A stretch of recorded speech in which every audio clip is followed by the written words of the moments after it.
Joe Biden clearly got a heavy dose of whatever is propping him up and managed to deliver what was one of his better speeches, albeit full of lies.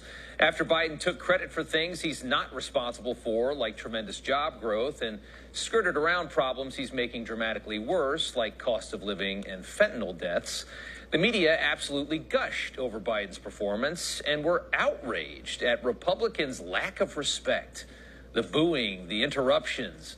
Democrats and the media are incensed, enraged that after colluding with each other and big tech to swing an election to Joe Biden and then labeling conservatives as a threat to the entire foundation of this country when they push back against the absolutely insane agenda of this current administration, Republicans weren't prepared to just sit through 70 minutes of Biden now pretending that he wants to coalesce, because Republicans now control the House and are showing signs of being a very nuclear caucus that could end his agenda.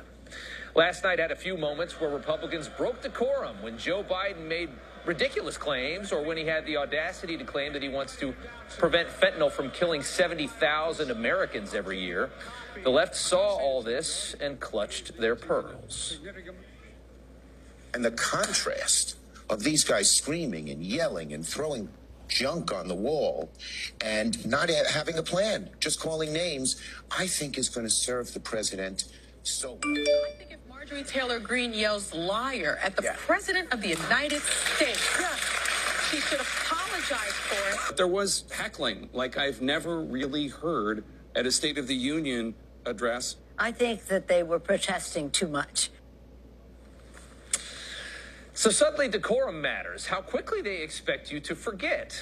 The women dressing as suffragettes for Trump's State of the Union in defiance of Trump, who they claimed was turning this country into the Handmaid's Tale.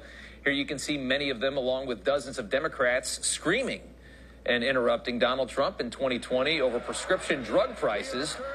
When they do it, though, of course, it's heroic and brave. How about Nancy Pelosi, one of the most corrupt politicians in the history of Washington, mocking the president with her little clap? Brave and heroic. Of course, the 2020 Pelosi tearing up the scripts moment. Zero respect for decorum or for the office. Nobody cared when it happened before.